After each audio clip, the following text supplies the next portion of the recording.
The Center for African American Poetry and Poetics, founded in 2016 by Dawn Lundy Martin and Terrence Hayes, is a creative think tank for African American and African diasporic poetry and poetics.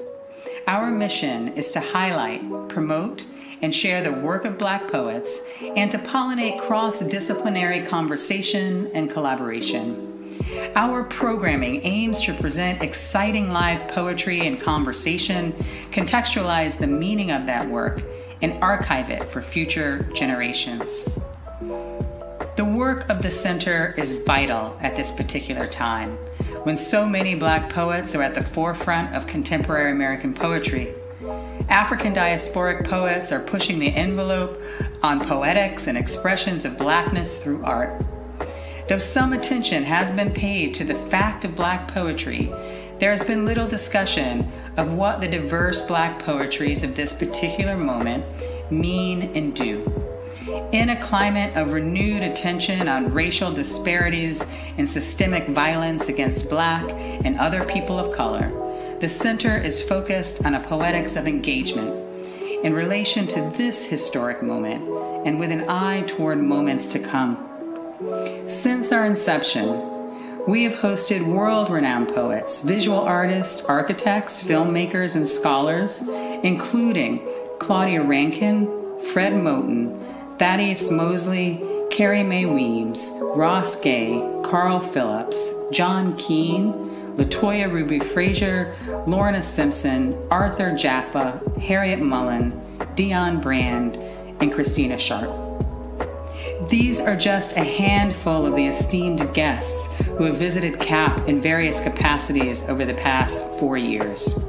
There are 5 MacArthur Genius Award winners among them. Our community partners are critical to our mission. Poets and writers are featured on campus and online, but they also visit, both in person and virtually, our community partners in their constituencies, often leading hands-on workshops in intimate settings in historically Black neighborhoods, such as the Hill District and Homewood. As an expansion of this work, CAP will inhabit an off-campus location in the New Granada building currently being renovated for the Hill District CEC. There, we plan to host visiting writers and artists who will be in residence in Pittsburgh over a set period of time. A part of our Dream Space residency program, these residents will work in collaboration with the community, its history, and its residents to create new work, hold open studios, exhibitions, readings, and creative workshops. One example of the range and depth of engagement with the off-campus community is our recent program, the Pittsburgh Poetry Partnership, a collaboration between us and the Black Unicorn Library and Archives Project. In spring 2020, the Pittsburgh Poetry Partnership, a semester-long community course, was taught by Justin Phillip Reed, National Book Award winner and CAP Fellow, and the then Assistant Director of CAP, Lauren Russell, who was joined by 4 guest instructors. The guest instructors were all local poets and teaching artists. The semester ended with a gorgeous public reading hosted by one of our community partners, the City of Asylum. Through this engagement, we not only bridge the gap between the university and the community, but we elevate and expand the work that poetry can do. Our archival work, led by the poet and Marvel comic writer and Pitt professor Yona Harvey, who is the project director for the Cave Canem Oral History Project, gives us an opportunity to contextualize this unique moment in African American and African diasporic poetry. The blossoming of contemporary African diasporic poetry in America has been enabled by the Cave Canem Retreat for African American Poets, co-founded by poet Cornelius Eady and Pitt Professor Emeritus Toy Derricott. The Cave Canem Oral History Project aims to record oral histories from every living fellow, faculty member, and staff from Cave Canem, to be held at the University Library Archives and Special Collections This ambitious project is ongoing and a key element in our desire to, in a broad-based way, provide an unparalleled resource for future generations.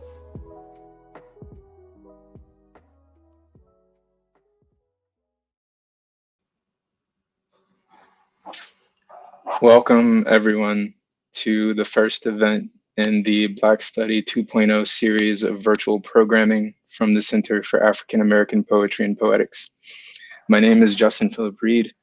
I am currently CAPS Fellow and the curator, though I would say simply an initiator of this conversation and collaboration, which is titled CP Time.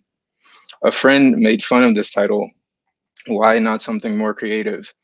I was tired of performing creativity. I just wanted to yield space in the language to let people intervene in their own expectations.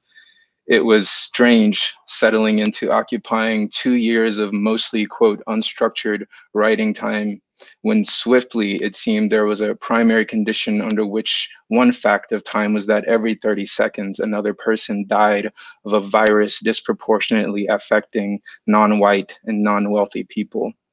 Remember, it's essential to be workers, not people. Welcome to coronavirus pandemic time, within capitalist productivity time and colonized past time, with corrective personal time attempting to assert itself. Fill in the blank because we are not all on the same time, don't all have the same amount of time. Racial capitalism ensures this, and aren't even talking about the same thing when we say time. Last year, we called on people who were, quote, doing time to put out massive forest fires. Some of our communal futures have been systematically devastated and we are trying to catch up. Some of us carry the longest distances, live parallel days, and have the shortest life expectancies. It's too easy to forget such gravities warp each second when I hope this and that find you well in these not inevitable conditions we call, quote, crazy times. Therefore, I am grateful for thinkers and makers like Dr. Brittany Cooper and the Black quantum futurism duo of Rashida Phillips and Kame Ayewa. I am incredibly fortunate and honored that Ladan Osman, Demian DinéYazhi, Aldrin Valdez, and Divya Victor have consented to share time with me, with each other, and now with you in thoughtful and careful consideration, study, and measurement of movements through space-time. These 4 artists are deeply attentive to the malleability of distance and therefore to how populous time truly is when it's collapsed. And it is critical to restore the complexities of people and peoples, plural, to the forefronts of our cultural concepts of time, which is not an immaculate and objective vacuum. I will shut up shortly, and each of these artists will take their time on screen. Afterward, Divya Victor will lead them in an extended discussion with each other and with audience questions or prompts, which we invite you to share in the chat window. I invite you also to check out the Instagram account. It's titled CPT by CAP, that's at CPTXCAAPP, where you can engage with processes and practices of timekeeping and time recovery approaching this event. During this experience, I encourage you to think of yourselves less as audience than as expert witnesses to how you participate in time structures. Who benefits from urgency? What tongue is best equipped for rapid, eloquent, or emotionally filtered response? What are our developers doing to obliterate the past on the land you occupy? How long would it take you to get here from a neighborhood with one bus line that stops at Juvie? And how much do you pay for wireless immediacy? Who made these materials of convenient connection? And where is your need to be found in what they call a day? Thank you for joining. Please welcome Divya Victor. Thank you, Justin, for this careful, caring curation and for knowing the difference between them and the bonds between the care and the carefulness of curation. And Aldrin and Demian, Ladan, thank you for consenting to this time with us, with me, and to everybody who has brought us here to make time for each other and time for each other's thinking. I'm going to share my screen now.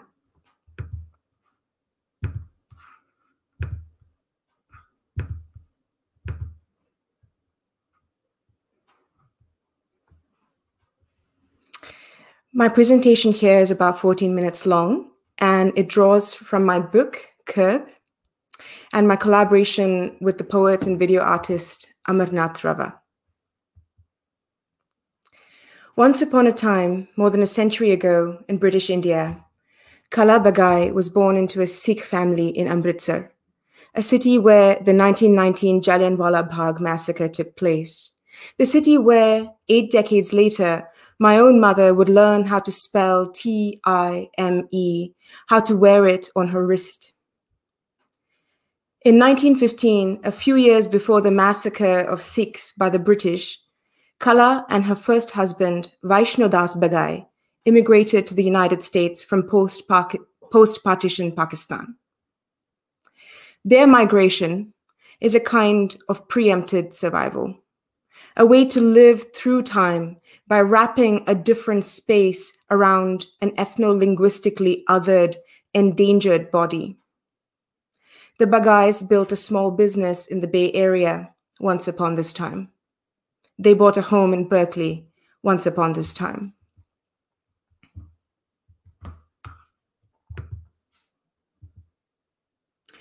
Once upon this time, Berkeley is also the territory of the ancestral land of the Chochenyo-speaking Ohlone people and those who descend from the sovereign Verona band of Alameda County. In the 1920s, as guests on unceded land, the Bagais arrived to their newly purchased home, luggage and 3 children in tow. Their Berkeley neighbors physically barred them from moving in. They put their luggage back on a truck. The Bagais could not enter through a door that was theirs to open. Recalling Du Bois, one might say that in this moment of being re-racialized in the United States, the Bagais were shut out from their world by a vast veil, or wall, or will of private property and the implied white ownership of the nation.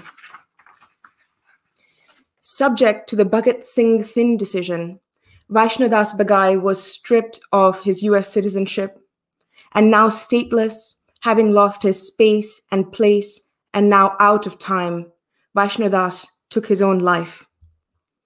He was 37 when white supremacy stole his life, the age I am now. Kala survived. She became an immigration activist. She raised her children. Once upon this time, 3 weeks ago in 2021, a century after the Bagais were not offered space, the city of Berkeley voted to rename part of Shattuck Avenue Kala Bagai Way. This is a mark and a milestone, a letter that ricochets to and from the future, and one in which the trauma of displacement is named, addressed, stamped, and vindicated a century later, a century of biding time, awaiting our arrivals as guests on land where we have lived since the 1700s. The marking of space opens a time portal, allows the past to be puckered, plucked, and pulled through a portal and into a future which rewrites room for the immigrant.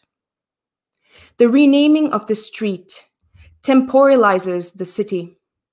It divides time itself into an era where there was no room for Kala and those like her, and into a time where space is renamed in our way, marked with the names some of us call our mothers, some of us call our aunties, some of us call our daughters.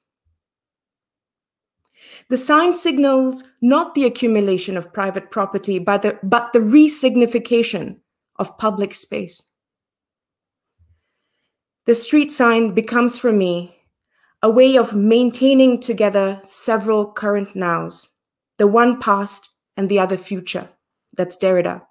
Or it becomes for me a visiting card from the past, following Du Bois and Anthony Reid, a visiting card which operates in the structure of a promise, figuring a time of fulfillment in the future, where there is a room for our presence in the past. Once upon a time, we live this now as self-conscious and unconscious time, or doubly conscious time. Diasporic clocks always point their shadow arms in opposite directions. Diasporic time is cruciform time, is time of split, of spread, of splay, of space spread and split on the scene of the body moving through time, making marks on space. Kala's name means art. In its shifted stress, the word kala means black, and kal means time. What is the art of black time in the making of this mark?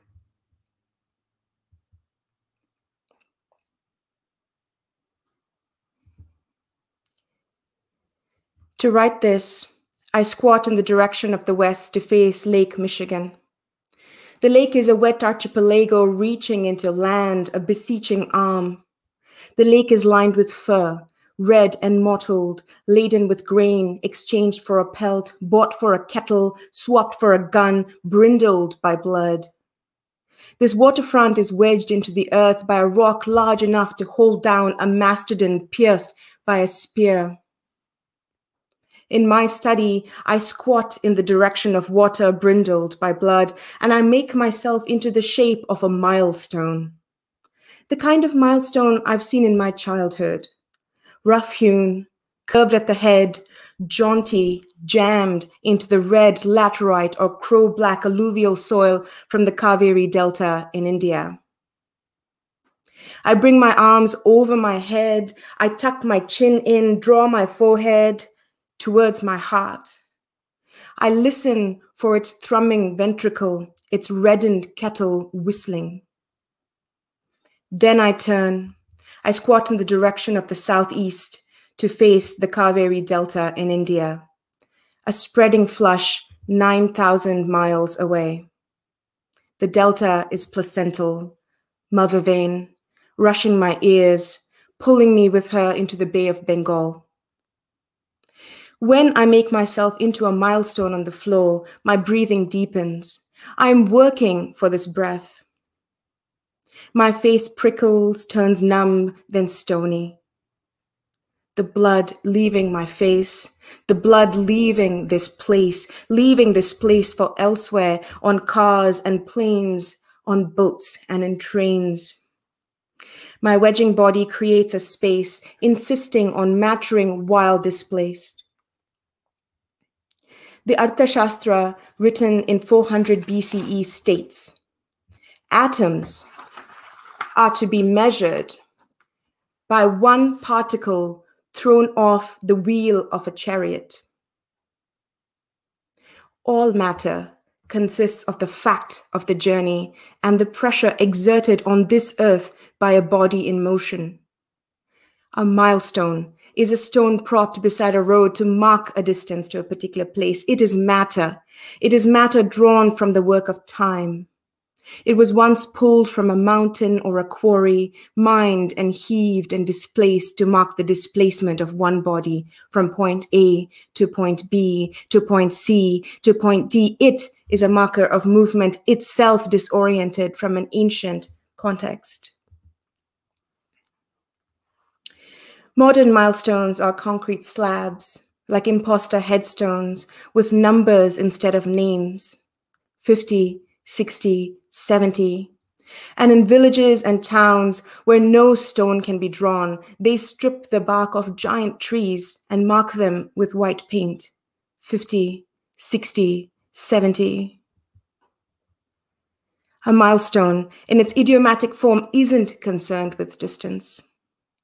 Instead, it marks the movement of time and the development of a flesh thing, a flesh thing growing into another flesh thing, the moment at which some infants can roll over onto their belly, the moment when some infants can pull themselves up with fingers curled around a bar, the moment when some children can walk backwards without keening over.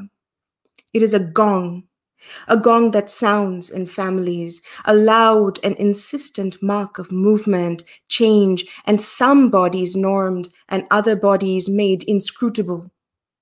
One does not, cannot, make the journey back shadowed by the same milestones.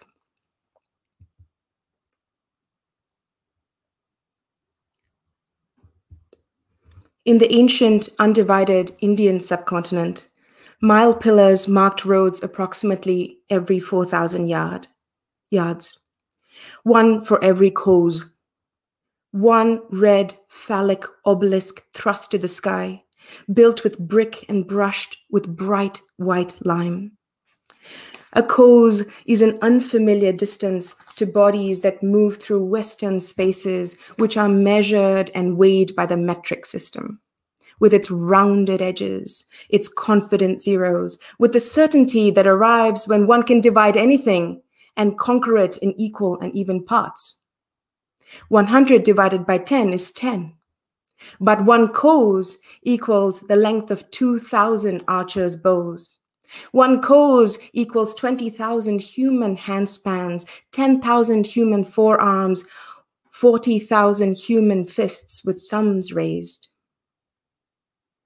The cause measures distance with the body holding the archer's bow, with the sense of when one needs to draw the bowstring, with a sense of when one needs to let go.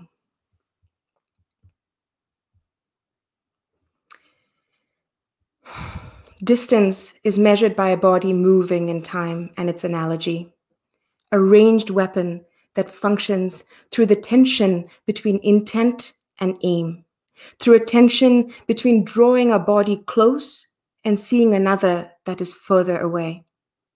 How do we measure the tension and the displacement of a body in memories of having traversed through time, of having been moved, of having been so utterly movable? What is the force that can lift a child into the air and throw her across the world? My father likes to say how far we have come. My mother likes to say how long it has been. I want a body that answers these questions together, knowing fully that these are not questions, but statements about having arrived somewhere, belated and alone together.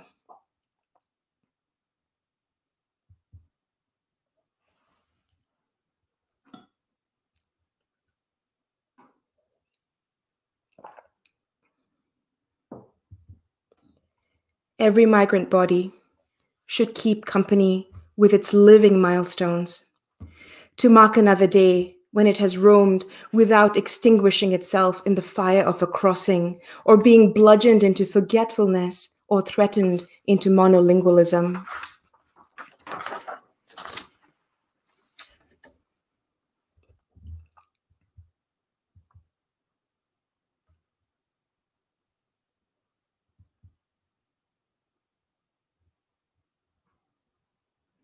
Every migrant body should keep company with its living milestones, a witness held within the self, because so much of living is a kind of unmarked yet singular survival of the shame of having lived at all, of having crossed over, of having translated, a mark in the body to remember the work of being discard, a mark in the body to remember the work of being itinerant, latecomer, belated, party crasher, imposter, undocumented, stranger danger, trespasser, terrorist, gorgeous eyes, where from, fresh off the boat, pretty hair, great asset, no offense taken, international talent, sorry to butcher your name, tax burden, welfare monster, visa monger, anchor babe, migrant kith, a mark in the body to remember the work of being a paper person, with or without papers, a living milestone to mark the work of being nothing to you, A mark in the body to remember the day when you leaned close to someone else who reminded you of someone you once held close. A stranger who is like family. I keep a record of these milestones, selves garlanded to measure a distance traversed in time, just in time. I make the marks. These are the fleshy narratives, the anniversaries of days on which I have not died, days on which I have agreed to be similar to someone, days on which I have yanked a flag planted in the earth and buried it, days on which I, for a brief, resplendent, filthy moment, remember who I am, days on which I have been moved by strangers who have moved me, knotted as we are to this root by hair and tooth, moving in a shared interior drawn taut across so many maps, knotted as we are to more than our time, knotted as we are to our art, to our color.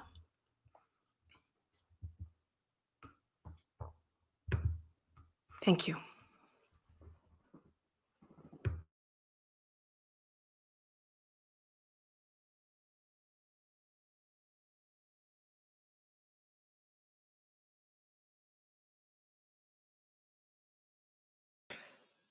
Pardon the interruption, Demian.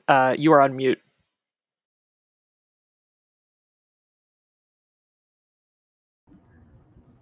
Just kidding. Sorry.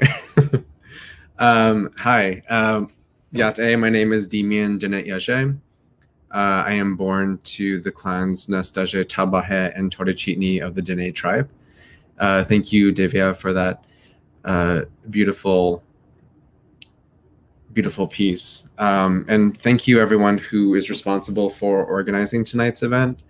I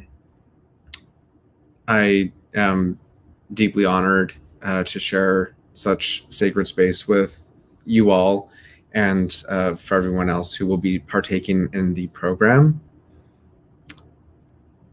And I am going to share some new work tonight. I have been working on putting out this book titled Not an Infected Sunset, I'm so sorry. I've been working on putting out this book titled We Left Them Nothing. It kind of takes on a 90s nihilism, pessimistic view of the future. Initially, I began working on this piece about 2 years ago and had intended to put it out last spring when everything with the pandemic sort of shifted focus, and I was just not able to really work or devote time and space to it. But I was also asking myself what type of future we were interested in building and putting our energies toward. I was, really exhausted and tired of the ways that our institutions engage with Indigenous, Black, Brown, Asian, and Pacific Islander communities, how they continually exclude and marginalize queer, trans, gender nonconforming, non-binary, and two-spirit artists, and only validate their work when hetero cisgender artists highlight that work or highlight their work and work with those communities, and in some cases exploit and tokenize those communities.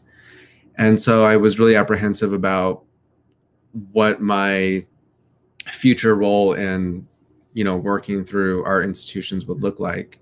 And I think that's still a conversation that we all need to have, especially as, we try to, or as other entities try to push toward getting back into this normal capitalist society space for society.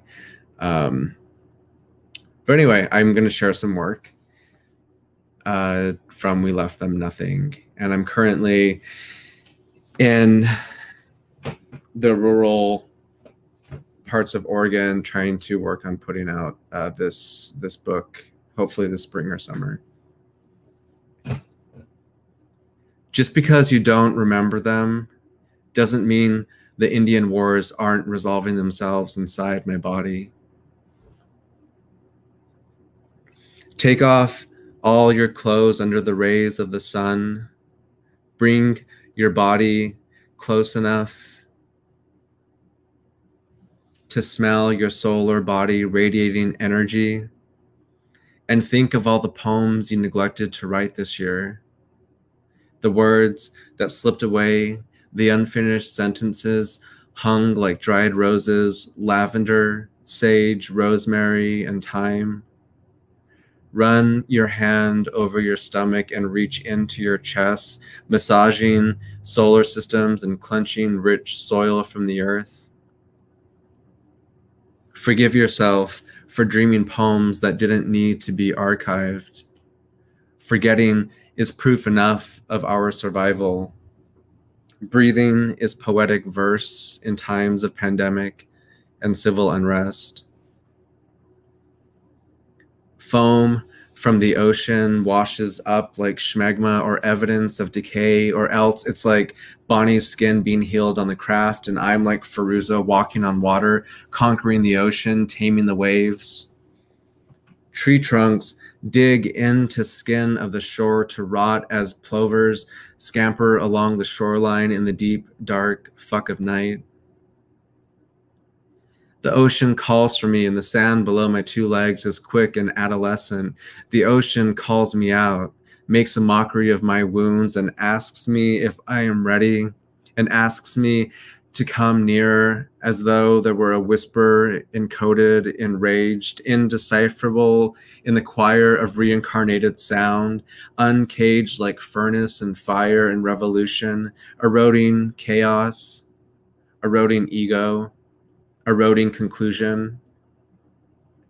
I used to run along this coast under a full moon and flirt with the mesmeric surf, anything to understand human desire a little more, anything to escape my own trauma, rendering me defective and benumbed, pathetic human desire, pathetic human impositions.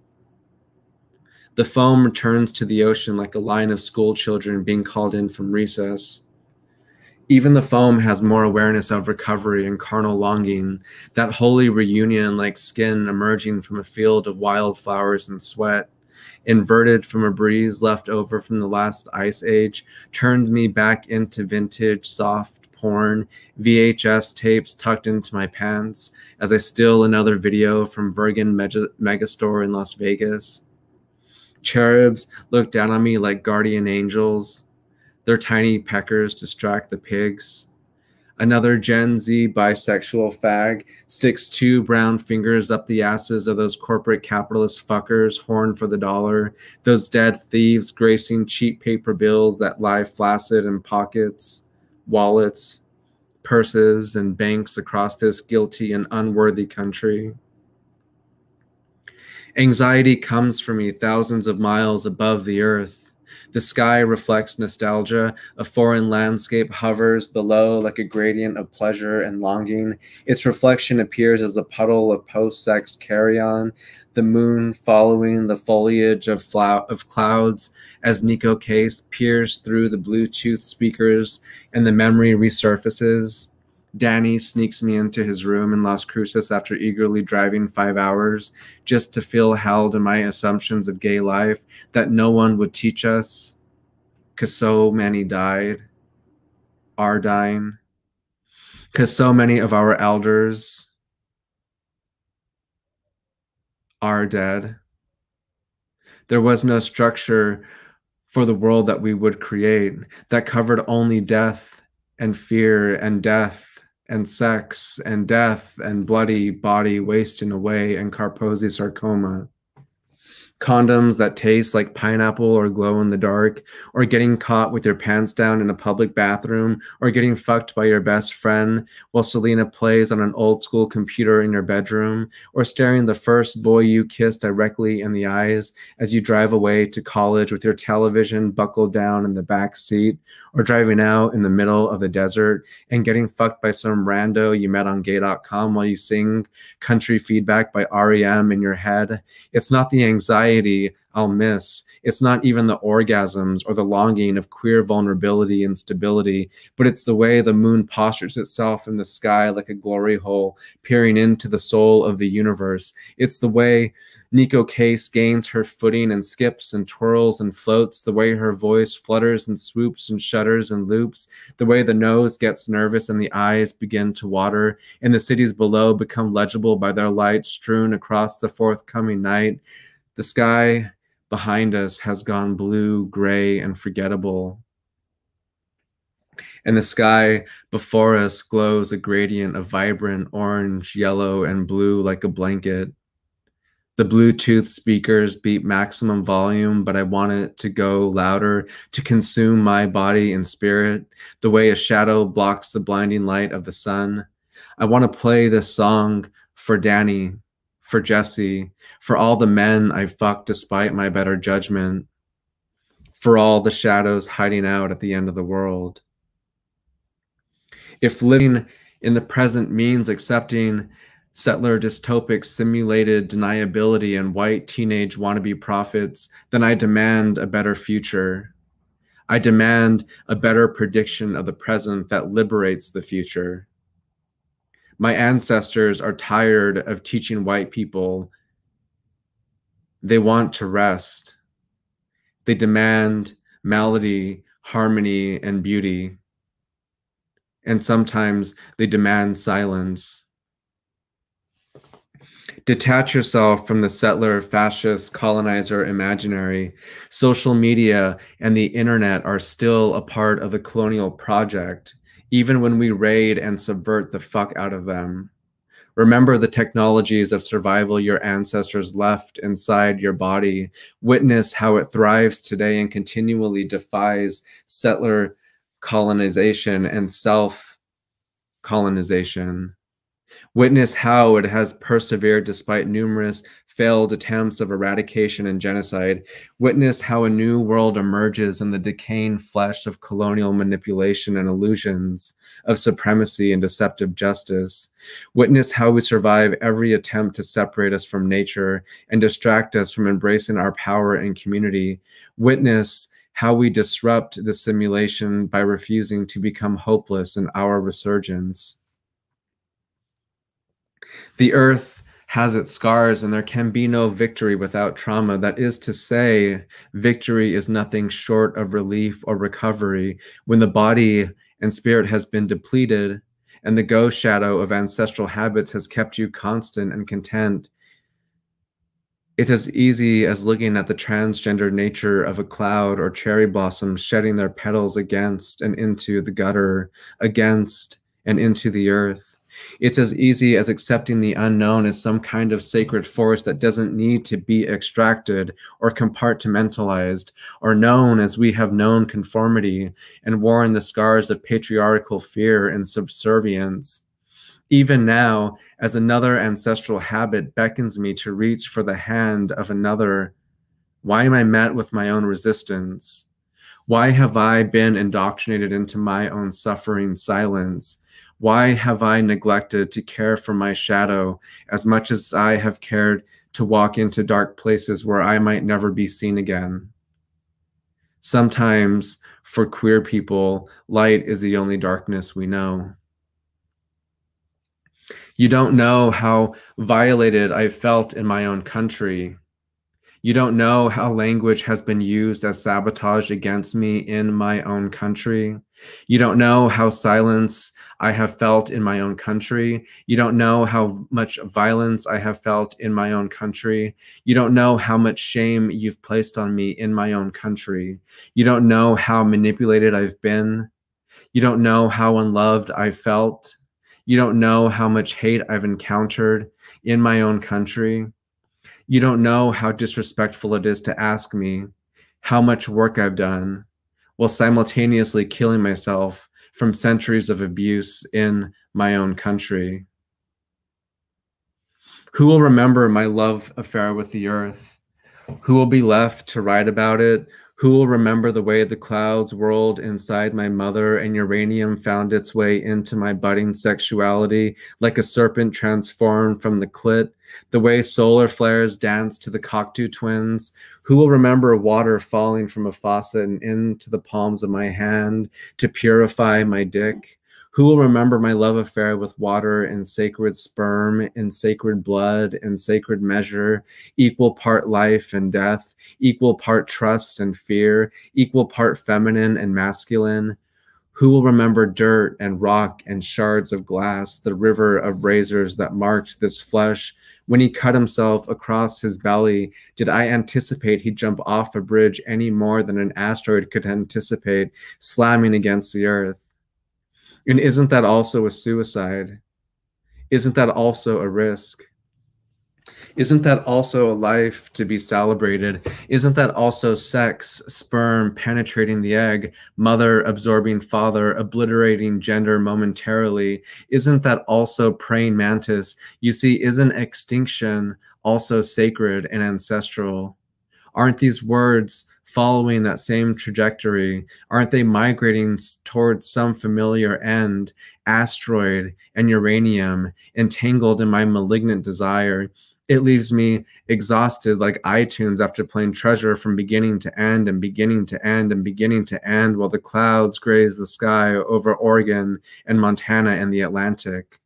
What's a res fact to do when my own self-love leaves me too exhausted to give gay men an ounce of my being? And I wonder if the sex ever fulfilled me. Did it ever make me more powerful or patient? Did it ever provide me calcium or antioxidants or solidarity? Because it never removed the blackheads or the black holes, sucking and penetrating, leaving nothing behind. Say a prayer for the future. Say a prayer to mourn those who died in fear and resilience alone and sometimes comatose. Let it guide you through a foggy landscape until you reach a clearing, until you reach a meadow where no national flag waves. Let the trees and the ends of grass replace your nation. Say a prayer for the future, that generations from now elders sing our songs of resistance. Listen to the earth as it nurtures all life beside you.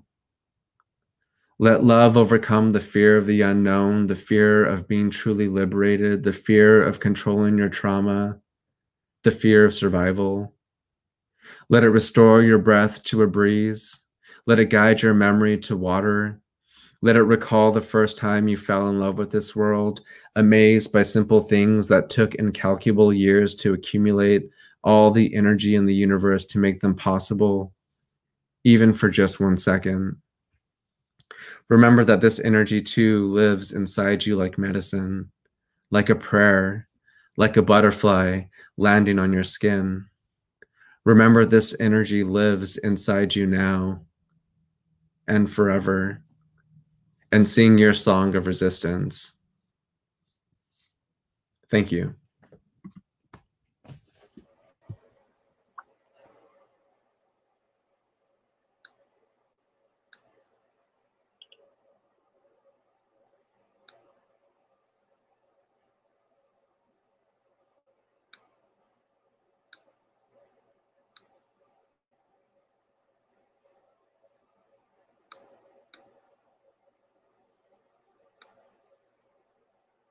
Hi, everyone. Can you hear me?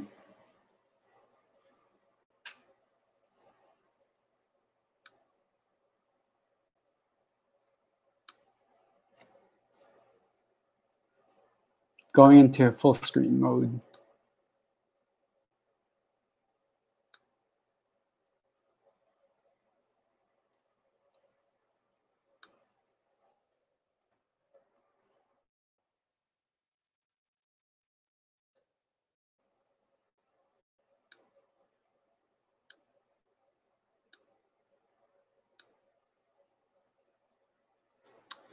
Wow, sitting here and breathing through both your works, and it's asking me. They're asking me to be present in ways that are hard when preparing to perform myself. I'm really grateful to Justin and to Cap and to Divya, Demian, and Ladan for sharing your work with me and for inviting me into your spaces and to your words and images. When I think of curate, I think of the roots of it, which go back to care. And I feel like, Justin, you've cared for us in many nuanced ways. I'm going to share work. I've titled it Timelines, and it's in thinking of CP time into my journals and collecting excerpts. So there's the text component, and then there are the drawings and images from the same journals, groups of journals, and there's that calendar time, and then the images aren't in calendar time; they're mixed up. So I'll start there. Timelines. 1/12/14. With some Filipino names, there are doublings. An, Bebe, Bongbong, Totoy. Possible reasons for this? Playfulness, beauty. The names are sing-song, like music, or hinting at its possibility. Futurity, like double syllables in the future tenses of Tagalog verbs. Pupunta kami. We're going. Tuturuan mo? You will teach? Sasayaw tayo? Will we dance? 12/1/14. Max tells me you love language for the same reason you love people.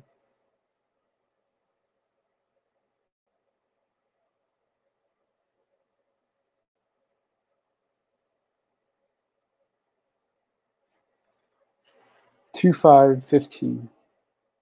You make a decision to be a poet, to be compassionate, to be in love, to face the hurt, to open up, to grow.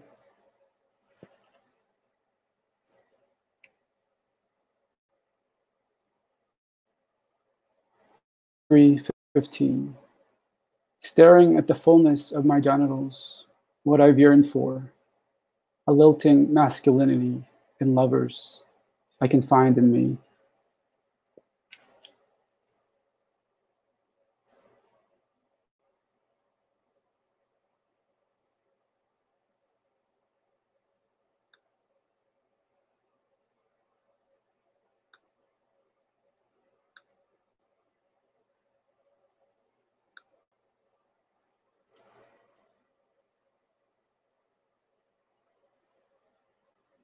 Nine, 10, 15. I tell myself I'm not waiting for you, but the constant turn my head makes toward the door every time someone enters or leaves reveals me. My body is telling me to listen. The grief is real, it says, my gut twisting. I'm holding something in. It will be too ugly, too smelly. I have to appear at ease.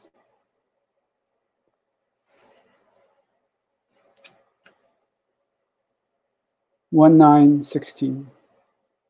Imagining a smaller world, Mama, Papa, and the telephone wire traversing grid of tiles, grid of woven banig, call our names from New York.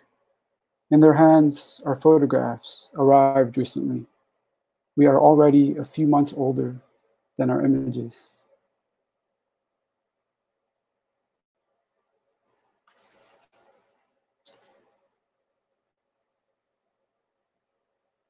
Five, 1/16. From Audre Lorde's A Transformation of Silence into Language and Action. In becoming, forcibly and essentially aware of my mortality and what I wished and wanted for my life, however short it might be.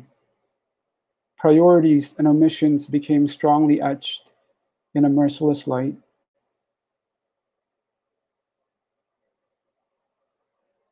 And what I most regretted were my silences. Of what had I ever been afraid? To question or to speak as I believed could have meant pain or death. But we all hurt in so many different ways all the time. And pain will either change or end. Death, on the other hand, is the final silence. And that might be coming quickly now without regard for whether I had ever spoken what needed to be said, or had only betrayed myself into small silences, while I planned someday to speak, or waited for someone else's words. And I began to recognize a source of power within myself that comes from the knowledge that while it is most desirable not to be afraid, learning to put fear into a perspective gave me great strength.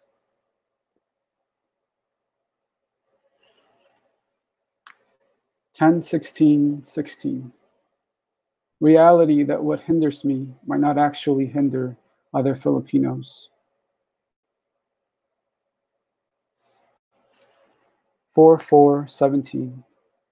How has speaking English changed the shape and health of my mouth?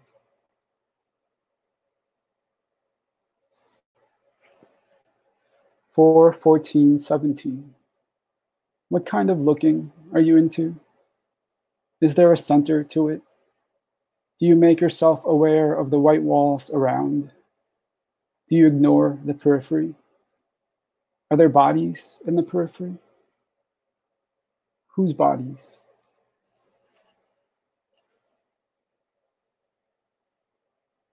5:30-17. Ask me again where I feel it most in my body. Rage. My kindness looks garbled. I feel like I've aged so much in such a short amount of time. 8:18-17. A language for trauma.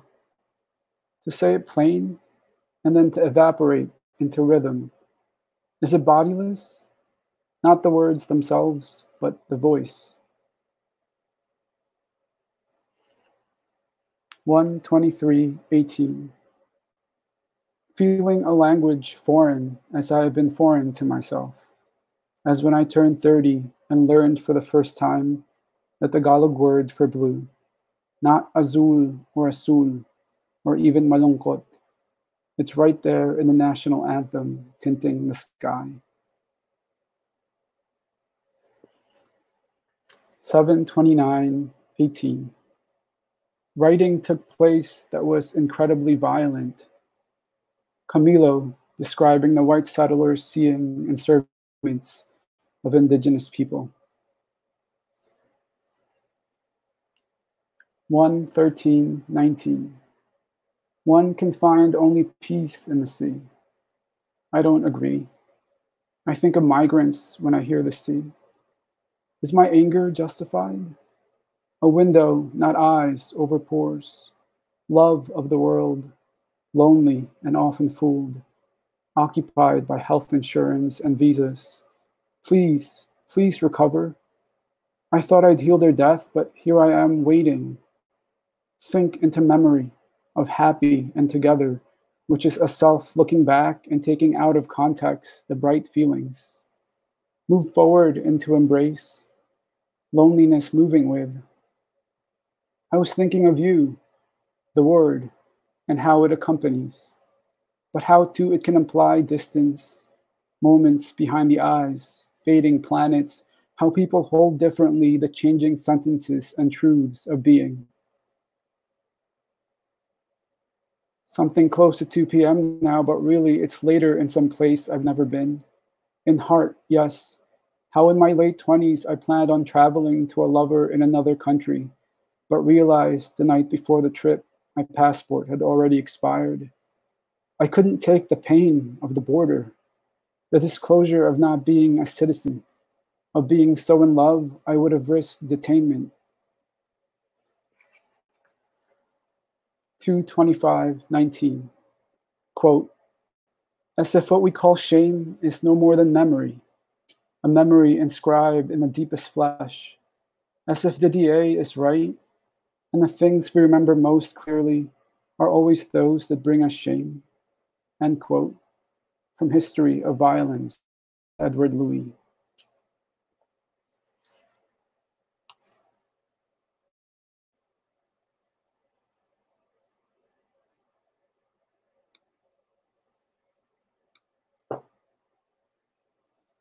(4/16/19). Notre Dame Cathedral burning. So much coverage and worldwide expressions of mourning and loss.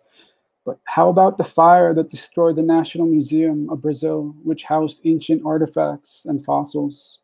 And Flint in Puerto Rico? Nearly 3,000 people died during the hurricane. In these past few weeks, 3 Black Baptist churches burned down, set on fire by a white arsonist, the son of a deputy sheriff. Meanwhile, number 45 goes on offering the French government aid to rebuild the cathedral.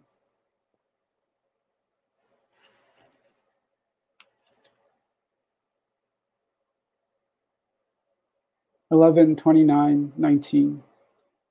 Outside is too cold. Where can you sit with others without having to pay?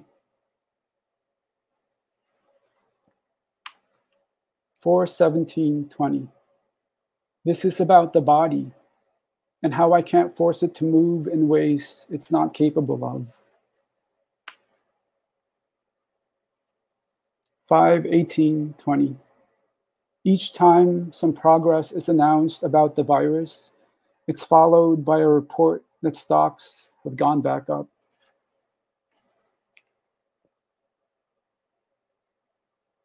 12/2/20. Watching the repair shop. Clock repairer working on a pocket watch that had been secretly sewn into the hem of a dress by a woman held at a Japanese internment camp during World War II. It has to keep some of its brokenness, he says. 1/21/21. In a dream, I near a hole and go heavy as the orbit slows me down. I keep thinking I'm running out of time. There's so much gravity. A caption above my head reads, she died as she had lived, wondering if she was dying. Another, I'm alive because I wasn't afraid to ask.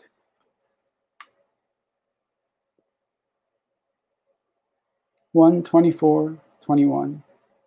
How will you meet your body as it ages, as it resists further and further white measurements of beauty and ableness? 2/8/21. To move through the world slowly, to speak in stammers, and all the while not feel shame for taking up time.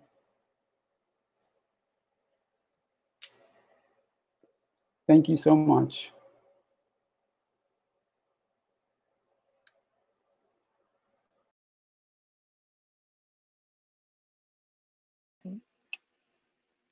Good evening, everyone. So I'll just start. I wanted to first thank Dawn, Stefan, CAAPP. Thank you, Justin, for your excellent curation. Thank you for your art, Divya, Aldrin, and Demian. And thank you, Alexis, for handling all of our tech needs. So tonight I'm thinking about memorial and danger, how much I've resented being in danger while grieving over this past year, of how many ways there are to die, and those of us who die more than once. How it's impossible to escape ourselves and what it takes to make a heart thaw, how to keep from drowning in that water. This reading includes some sensitive material, especially the first poem. My intention is to move this reading to a green place, or my own green place, because I think there have been many suns and universes and a lot of like bioluminescence so far tonight. A laying of hands place, a washing of the limbs and scalps place, maybe a memory of places before life, before time, and even matter. And so I'll start with a short video. Southern trees, bearing strange fruit, blood on the leaves, and blood at the root.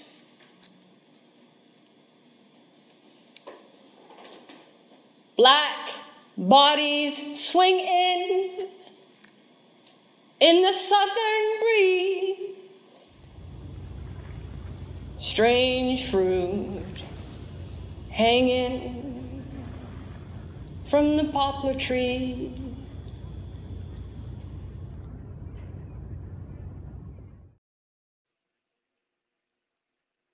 After the photograph of Emmett Till's open casket in 1955. I saw it with other little kids and we said, oh, they made him into Play-Doh. So every time I saw yellow or mixed up colors Play-Doh, I'd think of him. And whenever they talk about him, I taste its salt sharp. I hold a knot of it in my mouth since Trayvon. After Janetha Carr say my name to her professor and asked terrible questions and whipped her hair back and forth. She whipped her hair back and forth. She whipped her hair back and forth. After young Darius left outside for 2 hours as they questioned his mother, the shooter composed himself, his house, and had his people over. I taste Play-Doh and dread seeing Emmett, his whole and smiling body. I see shadows of birds, branches, clouds over the moon in a clear sky, or men, figures coming toward me with the light.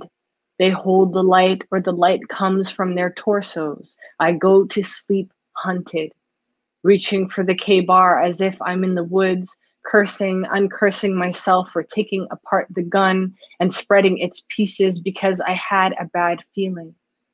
I got a bad feeling about those night terror figures ever since I started thinking about Emmett. I swore I'd never live in money or Chicago because of the story about firefighters letting Black houses burn. Now I wonder if I walk where he walked and where his people are. And if back then the boys of Bronzeville sometimes looked like a biblical curse befell them because they smile so shy and don't always raise their eyes, weakening their chins by down looking as if transfixed by their shadows. Black boys in my dreams, all tuned to the sun, waiting. I smell blood everywhere, though the street is clean. Their faces are pennies smooth molded over their features, their faces Lincoln's face in profile. I ask them why. Why this? They say, we thought it would be best. It's true. They don't seem harmed. Sunlight on the pennies. I rise with rancid tongue, belly, think maybe it wouldn't be so bad if Emmett appeared in his white shirt and explained some things, mainly if it's as bad as I think it is when they finally get their hands on you. I had to set you free. I had to live. I had to live. I had to live. I had to live. I had to live.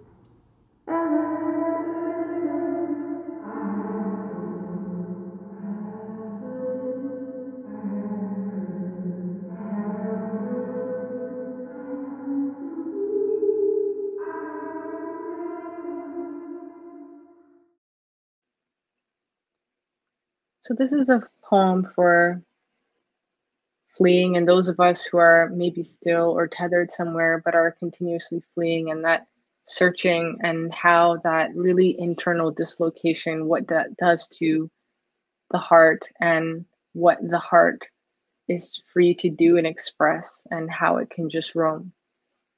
Catastrophic breakdown. The skin of every man horsewoman has ever loved tastes like olives when she licks him, like the sea thereafter. There is nothing but the sea in the air. There is nothing but the spice that surrounds the sea in the air. She is fully oriented to it.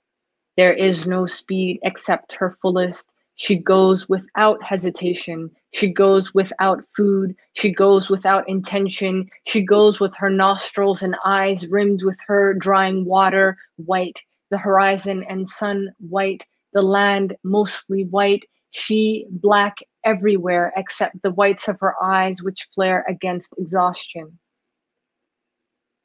She goes with her ears, and the iron in her hooves pointed to some shore. No distinction between the wind that enters, leaves her, all the air is warm. The sea smells warm. There is nothing but the sea. She goes in a land that is all salt, salty marshes, later white sands that may be salt. She goes with salt worrying her hooves. She is still at the shore. The water maintains a boundary. She has salt in her heart, tastes it, feels it pour out of her, must her flank, her riven and riven and riven heart mended again and again with her distilled desire for the sea. She finds some figure there, indistinct from the water, and becomes indistinct from the scene, her water or blood or the sea water indistinct from each other, her riven and riven and riven heart raw from mending and desire recognizes its ability to break. This breaks her legs. She kneels to the sea, not to the figure, not yet. The sea draws close enough to put her forelock between its lips, and she says to the figure there, I submit to the sum and sea of you. Haven't you always had me by my forelock?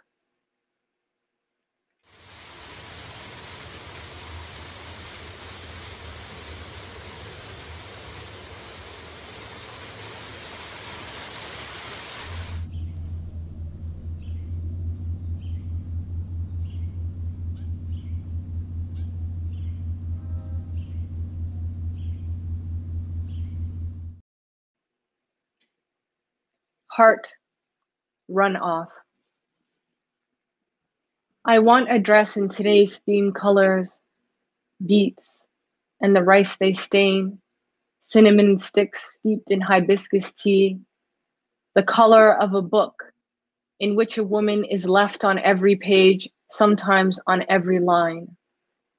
The morning abundant, after waking with the notion that rain could pour into bus windows, into apartments, strangers laugh and cough water, water from old pipes warmed by the sun, flash floods over baked asphalt. A woman's poems interrupt, remind me while we write or sing in memory of possibility, an absent lover listens to nothing, sleeps and dreams as normal. He shakes off the thread you spun during his shower, sets you, a jade-colored spider on his toilet seat, styles his hair as usual. I'm worried about miscarriages suffered by the lovers of men I know. I can't say I've loved any man. I resent them in my kitchen, looking at my butter, my halved lemons. One man asks about my cycles, how my blood flows, and when. 2 betrayals when falling in love, reaching away from your mother, from yourself, and to a stranger. In a notebook that broke my mother's heart, a portrait of the second wife. Diet, moods, dates, cryptic notes on their short life together, across an ocean and a desert. 12 years have passed, souvenirs from both marriages destroyed. My father's betrayal could start her period this summer. He still annoyed my mother cut their tapes, the letters he spoke, and with the steady and absent look she returns when he mentions their great love, his pockets and car full of hundreds of dollars in quarters, their abstracted voices talking daily. Thank you very much.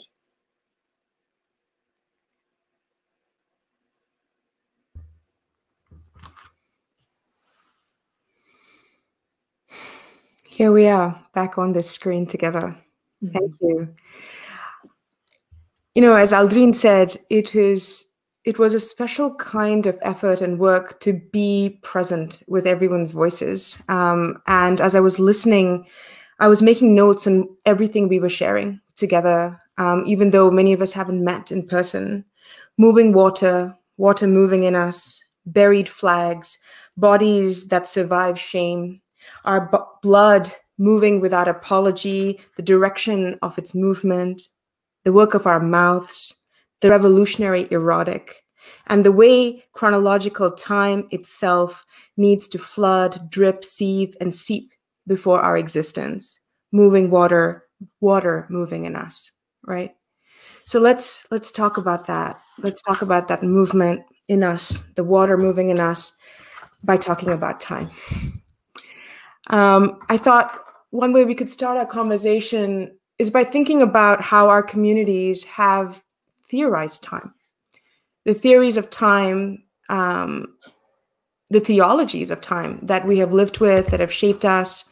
What are they? And how have we had to push against Western imperial capitalist time in order to live with the timelines or the theories of time of our community? So I thought let's begin with that.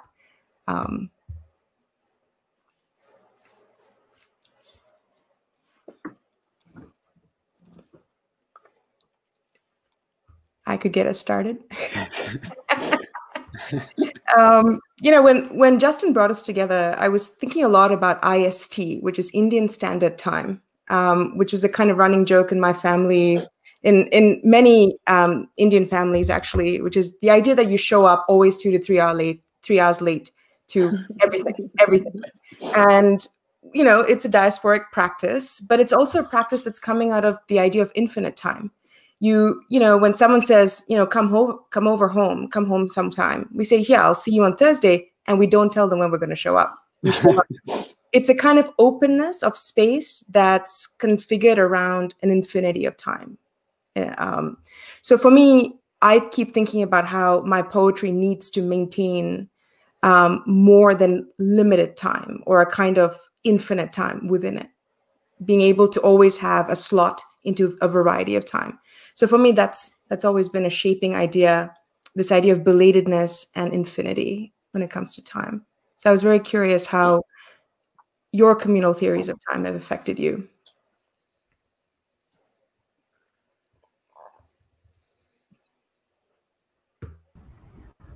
I'll tap in.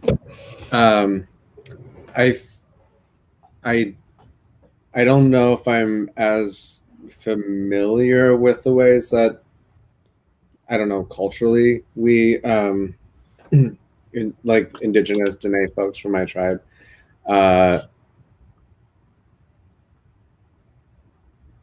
push through Western notions of time and like the introduction of it and what it means to function outside of a space that is so consumed with Western concepts of time and such.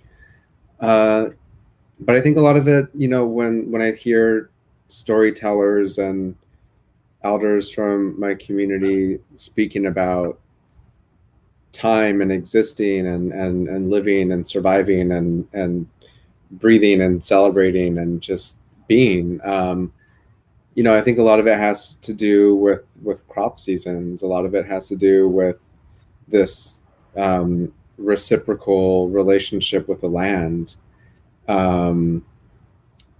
of gratitude, of planting and harvesting and living in communion with with the land and the cosmos as well. I was like trying to, so this last year I've been like really just in this really weird headspace and trying to figure out shit with my life, and you know, dealing with a lot of just things that are coming up of like repressed like sexual and like gender shit from my childhood and such. And so I've been trying to like really delve into that and figure out like what that was, and it's just impacted me for the last couple of years or so. So I decided to like, you know, go to this space in Portland that deals with mental health and physical health and spiritual health and such. So I signed up to like see a therapist and do acupuncture and do naturopathy. And so I was talking with a woman, and she was trying to get me on this regimen to like take care of myself and listen to like circadian rhythms within my body, and like not to run at night and blah, blah, blah, all these different things. And I was thinking about what that meant for my tribe. And like, you know, growing up, I was very much like, you know, on the res, like it gets dark at night. It gets dark as fuck at night. And there was not a lot of electricity when I was growing up. But I remember, you know, my mother telling me of, you know, just this, and reading stories as well of different indigenous perspectives and experiences on the res of what the night symbolizes, of the gratitude of the sun coming up in the morning, of going to sleep at a, you know, when the sun goes down so you can be productive during the day, and you know, waking up in the morning with the sun and like putting out Teradine and, you know, praying to the holy people and thanking them, and just that reminder, that continual like ceremonial reminder that of the sun coming up every single day. You know, I think in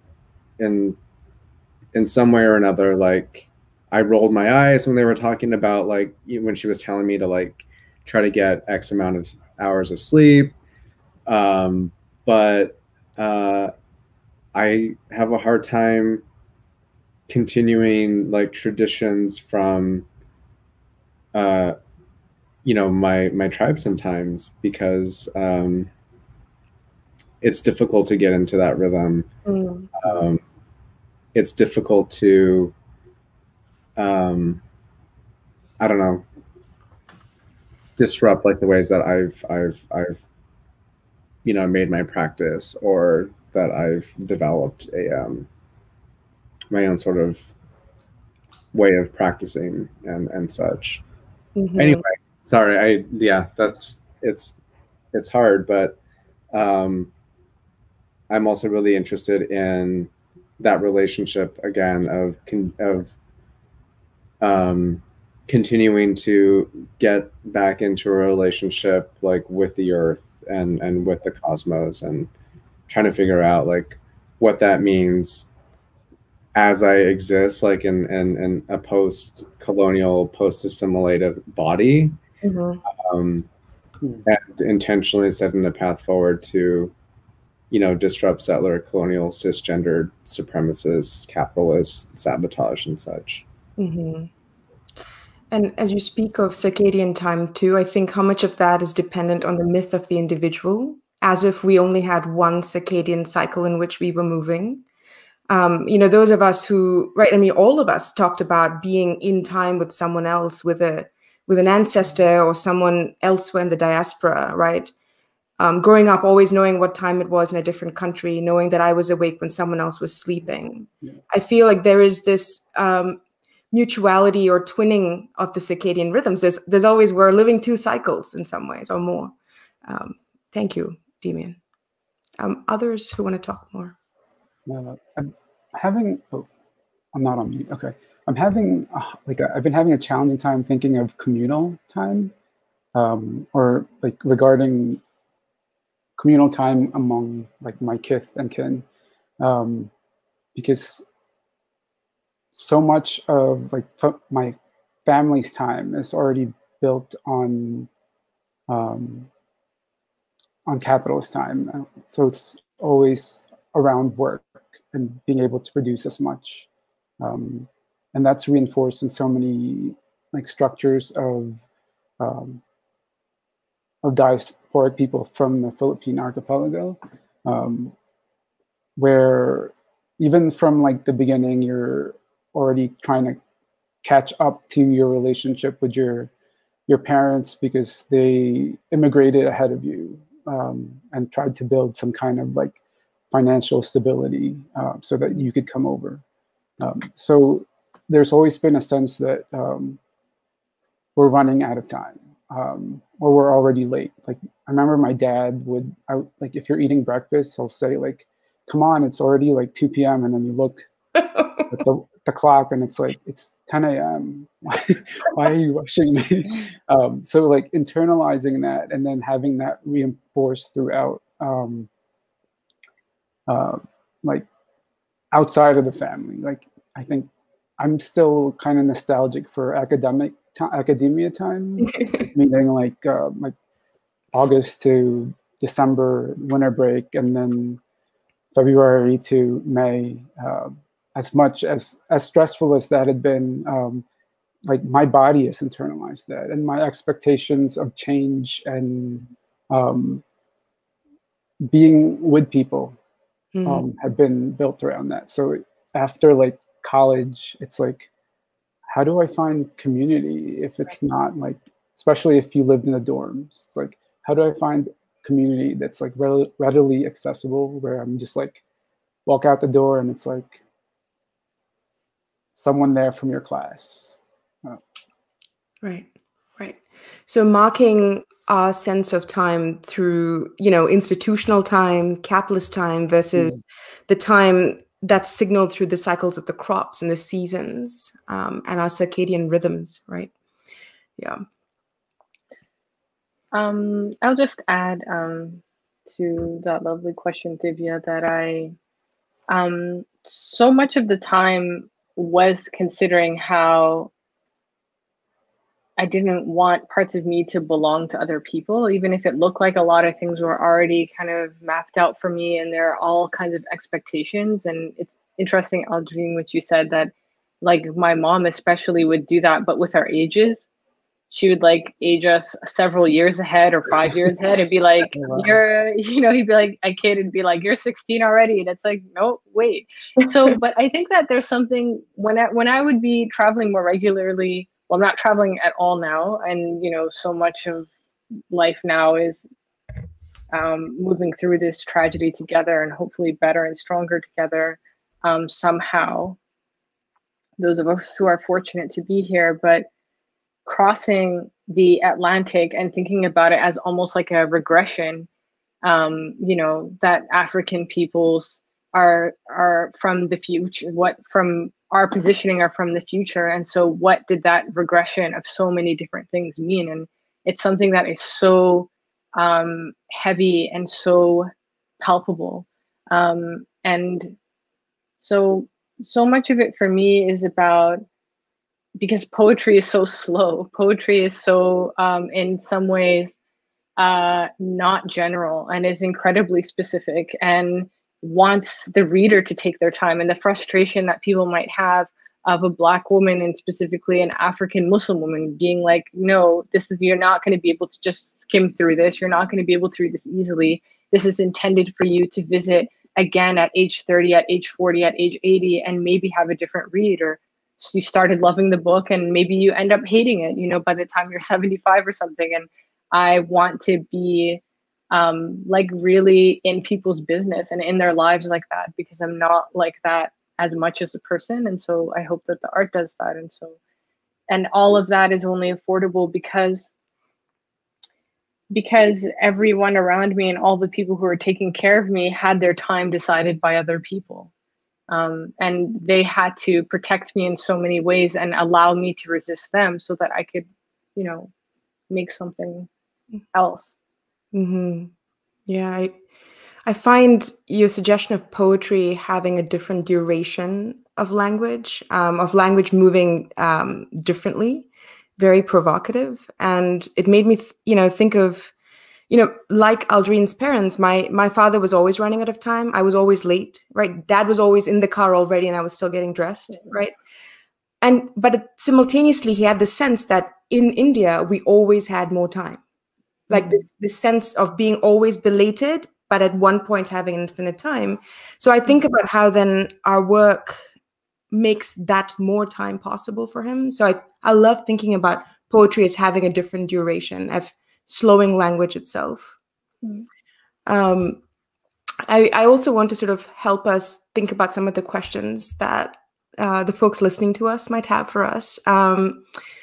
One person asks, and this is a question inspired by one of Ladan's lines. They say, I was taken by Ladan's line referencing, quote, those of us who die more than once, unquote. And I wonder if you all can speak to the way that you see time connecting us to our ancestors and perhaps versions of ourselves that get to live and die and live again outside of, or maybe deep within time. So how time connects us to ancestors, versions of ourselves that get to live and die and live again, outside of, or maybe deep within time. It makes us sound like, you know, like Bond heroes. That's really cool. But yeah, that's the question.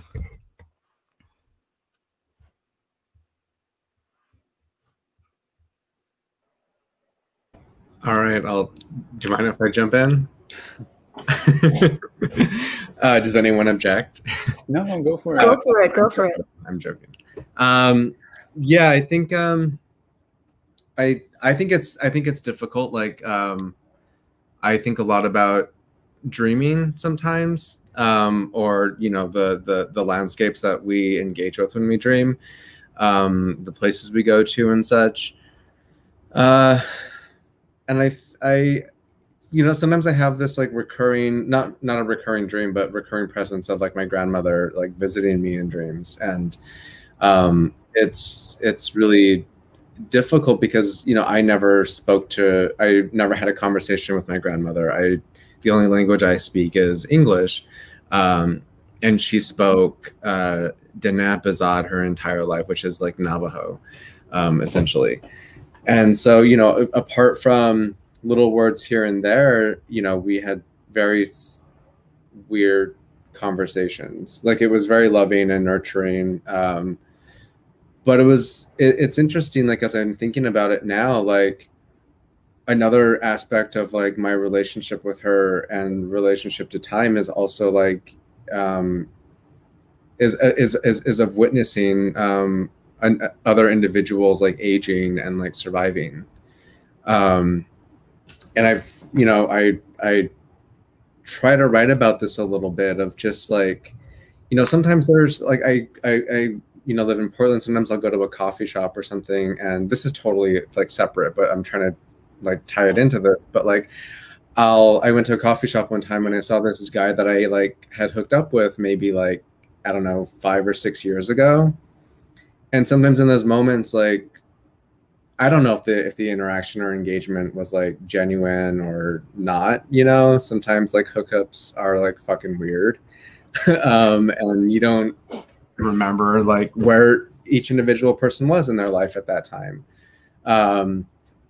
But you know, there are moments of like whether or not, you know, that memory was good or bad. Like I have moments where I think about like just the gratitude of acknowledging your own survival and the other person's survival in that one moment. Mm-hmm. Of like, oh shit, like not every queer person makes it this far. Mm-hmm. You know, like I've also, you know, found out through random folks as well that like, you know, there are people who I've maybe only had a sexual encounter with who like succumbed to like, you know, an overdose or suicide or such, you know. It's and same goes for Indigenous communities and Black and Brown, Asian and Pacific Islander communities. You know, there's always talks about people on the res who have died or passed on, and you know, this year in particular was a very dark one. But I think, you know, in the middle of all this, and especially having to live within like settler colonialism, there is this like lasting thread of like of resilience and resistance to these imposed societal and foreign perspectives that are, you know, implemented onto our bodies. But there's this like lasting impression of who we are that like sustains, that continues, that perseveres, whether it's through storytelling, whether it's through dreaming, whether it's through like slowly unpacking the knowledge of just moments in like our resistance and strategies of resistance. You know, a lot of people this past year were very, especially in Native communities, were bringing up these issues about the fact that Indigenous people didn't attain the right to vote until like the 1920s or something. And I think on the one hand, people were like, holy shit, like Native people in their own country didn't attain this right. But on the other hand, it's like, well, that is also symbolic of how many centuries we went, how many decades we went resisting settler colonialism. You know, our resistance and our resilience isn't just tied to the fact that we are alive today. It's also tied to the fact that we did not give up. Like that vast amounts of our populations like did not surrender and still have not surrendered. Mm-hmm. So I also think that that is an important thing to bring up when we think about time, is like our resistance to surrender. Mm. And yeah, that's another question I would put out there, is where in our work, where in our life, in our practice, in our life ways do we find ourselves resisting those definitions of time too, right? How do we find that? Other folks who wanted to respond to that earlier question too. Okay, there are more questions coming in. Sure. Shall I ask another one from here? I was hoping that someone could touch on what they think of how capitalism and colonialism has affected our ability to engage in involuntary and voluntary memory. So this is a question about recall and agency. I feel like it's tied to the other question as well in terms of like ancestral memory. And I don't know, I'm still like stuck on the like very framework of time for me is capitalism, so that other structures of time, like I'm stuck on like how capitalism and colonialism has affected our ability to engage in, and I feel like colonialism and capitalism are time. Like, like how do I think out of that? Like,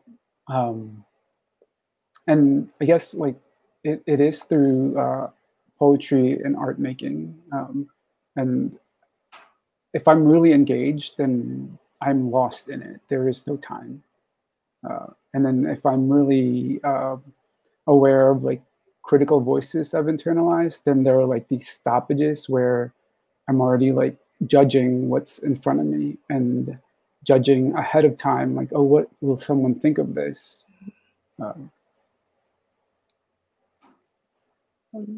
Yeah, I mean, I think one thing that's interesting, well, interesting is probably not the right word, but when we're thinking about capitalism and colonialism, that there's a grotesque interest in accumulation, but that in order for them to even exist at all or to thrive, there's they need truncation. They need for stories to be cut off, to be cut short, to be made extraordinarily simple, for histories to be erased and undone. And what does that do when, you know, we're discouraged from considering the epic, an epic not in the sense of that accumulation, but what are the different stories? What are the different relationships to time? When was history pausing? When was it, you know, exhaling ferociously? When did things skip a beat? When were the people really in love with themselves? When was the terrible period of the kings that look very much like the leaders of capitalism and colonialism now?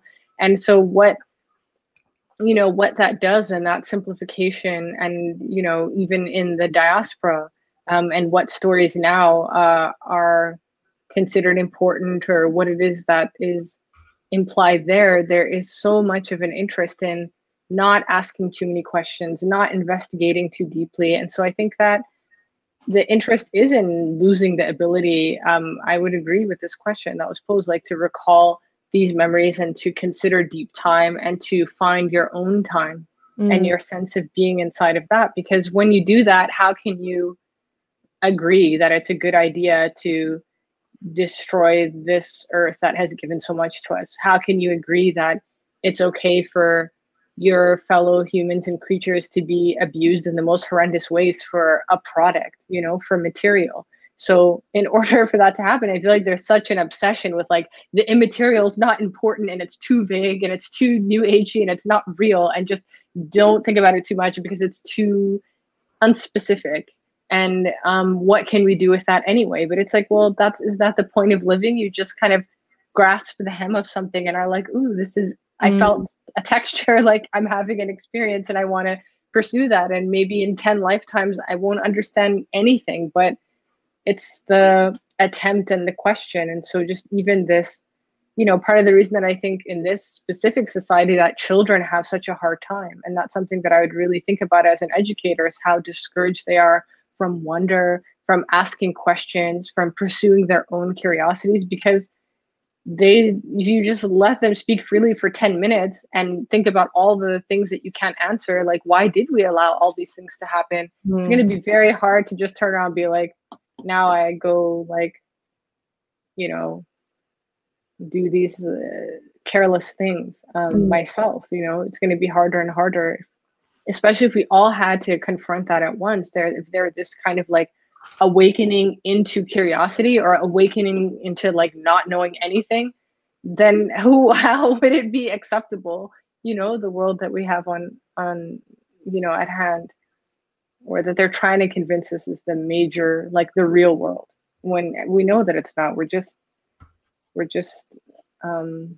stuck and don't want to be killed, most of us. And we don't want to see, even more important than that, I think, the people that we love killed. We don't want to see an immediate collapse, you know, when we have a feeling for other people and for other creatures. And so just even that absence of another story, another way of being, that is such a huge tension in our daily lives. And we don't talk enough about that erosion. And it's time to get to work. It's time to make sure my kid gets into this good preschool. It's time to, and these things are all valid. We're here, we're in a body, we have shit to do. But at the same time, like, what are we talking about actually? Like, I kind of don't know what people are talking about personally.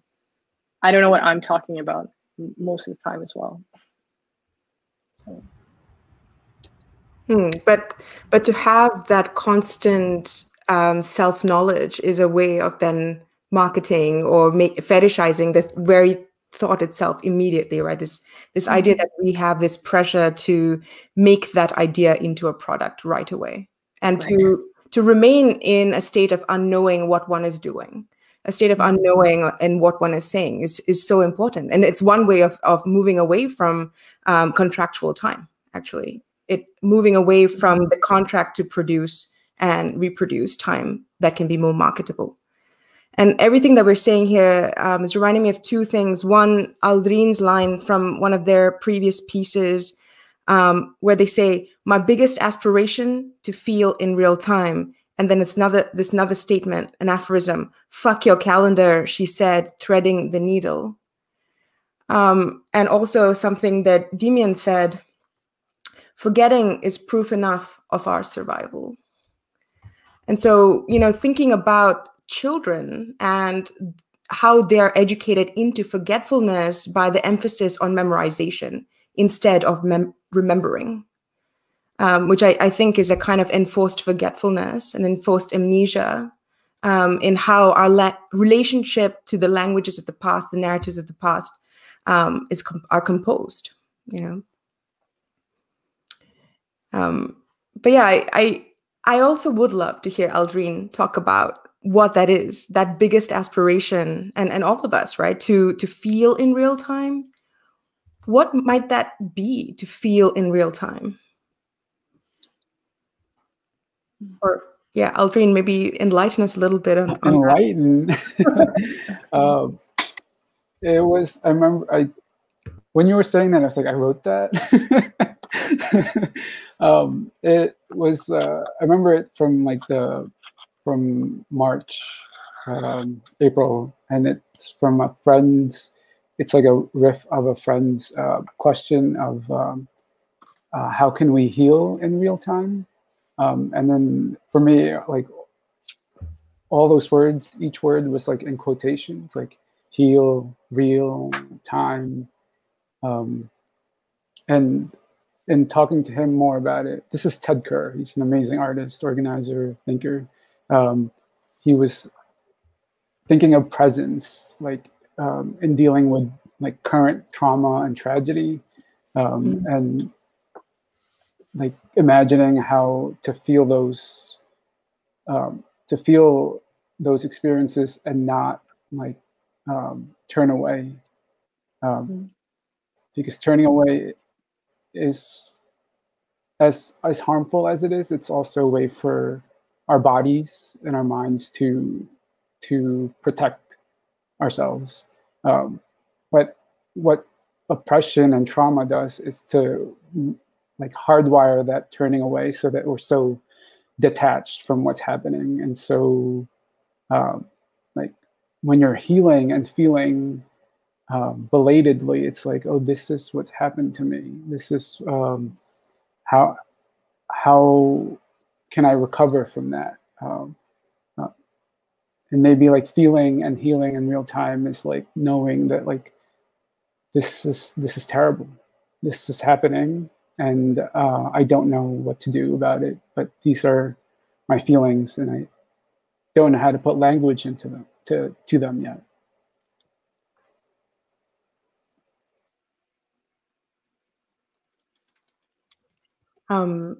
There is a really lovely question, a very, I think, a yielding question here. I'm going to read it. I wonder, in this moment of brutal confrontations with the realities of time, how it's been manipulated, taken away, and shaped in the service of extractive relationships, what do you hope for? What time do you dream of making to support connection and relationship with and for each other? So what is the time that we dream of making to support connection and relationship for each other? If no one minds, I'd just like to share an anecdote in relation to this question. I have a 3.5-year-old daughter, Zamin, and she has been hosting a raw mango in a bag of rice for the last week. She has placed it to ripen it. So it's a green mango, and she's waiting for it to turn yellow and then gold and then orange. And she is doing that every single day. She goes back to this bag of rice, she scoops it out and to see its color. And it's not because she wants to eat it. It's not because she wants to eat the mango. It's because she wants to see the color change. And she just wants to document that every single morning. And I think that's what I want for my practice and for people who I practice with in my community, my students, that relationship to time, to just be able to check in when we want, to see how it's changed, how it's changing us, without wanting to eat it, consume it, and then shit it out. So that's my first thought there. Other folks?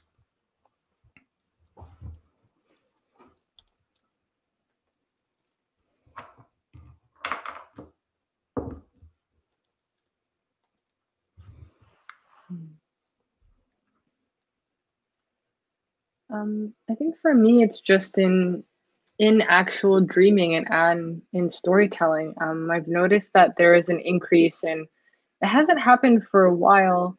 And I think in general, I don't necessarily like dream of myself exactly. It's like other people altogether that I've never seen before. And I'm just like, almost like the Ang Lee perspective, like intimate, like observer, just like watching what's going on, but like also like feeling their feelings or whatever the tension or the beauty of the scene is, and how much that has increased in the absence of people, and how my brain has acknowledged grief and has acknowledged pressure, but there are no masks in my dreams. There's no pandemic. There's no separation between people. And sometimes that feels like my only fortification. And so I noticed that my work then is more for me, and I feel like it's less important to do it in a specific kind of timely fashion. At least the poems and things. I mean, there are other, I guess, like assignments and collaborative works to consider, but the things that are just for me, I feel so free because there's so much in the loss and the not knowing. Like, one thing that I really can't shake is the people who passed away from this illness not knowing what was happening to them, that we didn't have the information that we have now, and how painful that is, and how it could have been any one of us. And so how much even other people's experiences, and how, you know, science in a way has to kind of be like a vulture of those bodies, of those corpses. Like, what does that then mean of those of us who are still here and who witnessed that death and who are responsible for memorializing, for holding account, like taking accountability and holding people accountable for this loss?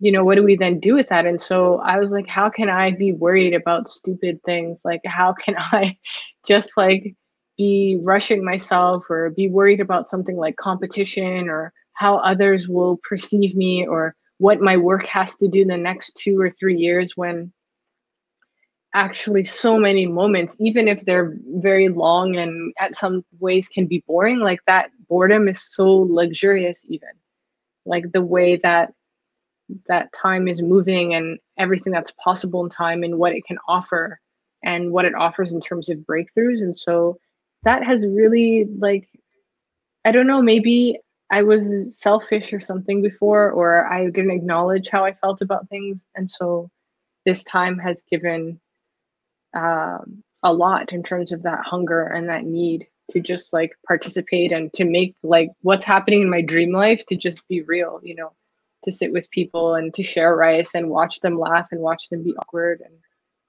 and be awkward with them. It's a huge, huge loss, you know, on top of the other many losses. Yeah. I mean, there is no accounting for the thing which cannot be counted. Mm-hmm. Like water, right? I mean, it changes all the time, its state.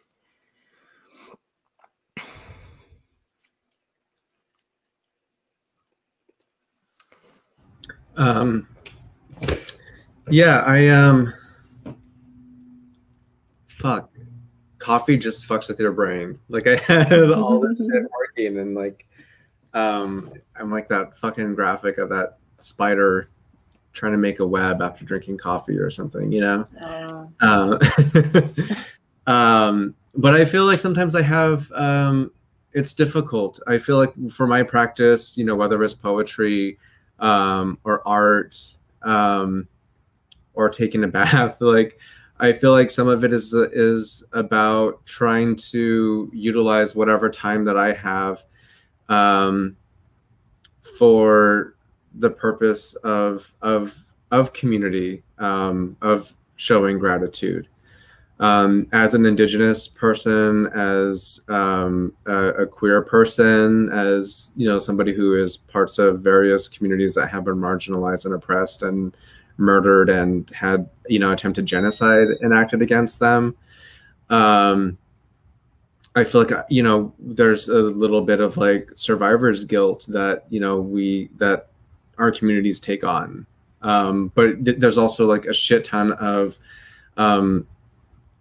gratitude for the paths and the steps that our ancestors took to get us this far. You know, our survival is no accident. Our survival isn't, you know, out of the guilt that our perpetrators had. You know, it has nothing to do with them, actually. It has everything to do with the fact that we are strong as fuck. We get shit done, and we continue to take care of a place that, you know, is holy for us, is sacred to us, and continue to strive for thinking and dreaming and actively constructing worlds where we don't have to continually ask ourselves why our existence why we exist. Like, what is the purpose of our existence if it's not to make money, if it's not to produce and do things? I think, you know, we not too long ago, a few centuries ago, had that relationship with the world. We had that relationship with our bodies. It's still inside of us. We can nurture that, you know, with ourselves collectively through ceremony, with community. But I think that's what I try to come back to every so often, is remembering the tenacity of Indigenous, queer, trans, non-binary communities, and the amount of labor and love that permeated through those communities, and that is still actively, you know, being put on exhibit, on display. That, you know, we're still bringing up all these voices from our communities who have passed on, and it's a really beautiful and tender and empowering thing. So I think, you know, if we can just keep uplifting, again, these stories that have been passed on to us, they hold recipes for the future.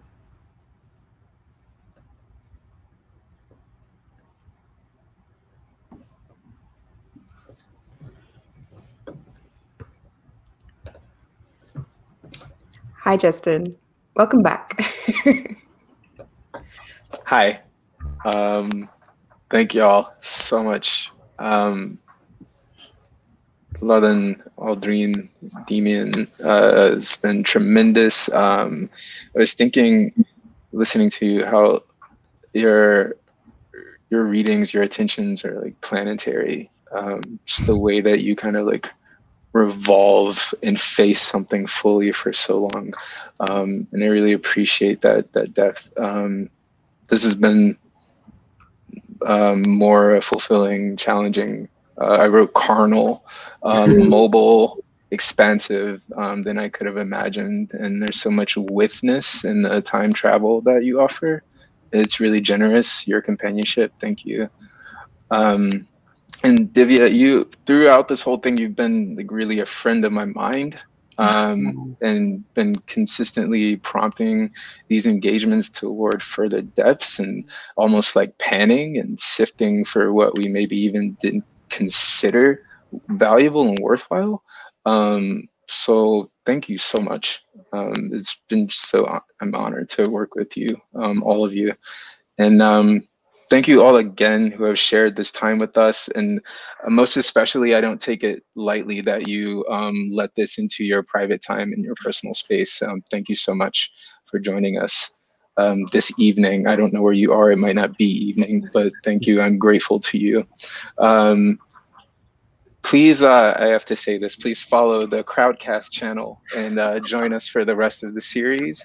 Event 2 is called Culture Complex. It's in 2 weeks, and it features poet and journalist Jackie Germain, filmmaker Tyresha Poe, and culture writer and scholar Lauren Michelle Jackson. So try to show up for that.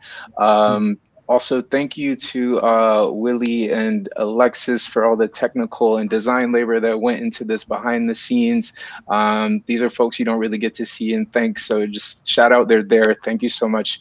And also Dawn and Stefan, just the endless labor and so much patience. Thank you for making this possible. And thanks everyone again. Thank you, everyone. Yeah, thank you. Bye.